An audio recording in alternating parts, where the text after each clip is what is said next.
As a chef, I'm sure you recognize the need to decide.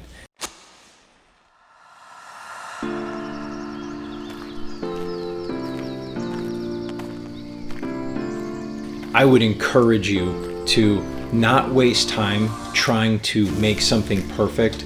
Don't waste time trying to please everybody around you. Go within your gut what you feel is the right place to start. And then as you're on your path, find the people who can help you refine your program. One, two, three. USA!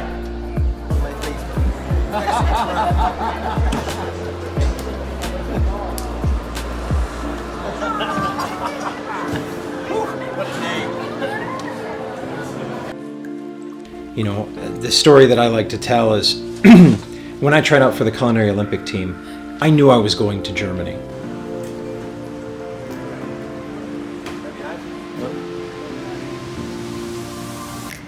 And that made every decision, every desire to maybe not practice a little bit harder easy to answer. I already knew my decision was made because I was going to Germany. And if I was going to Germany, I was going to do the absolute best that I could, and I was going to put in as much work as I could. I put garlic that doesn't want to peel. Now this is a step. What I usually do is, there's 49 seconds, so garlic.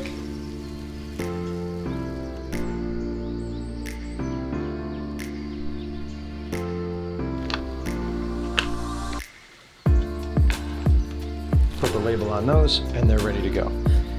Another example is for do yourself a favor, be decisive, take decisive actions, and make a decision. Making a decision means to cut off from any other possibility. It's one of the strongest traits I think chefs have, exercising.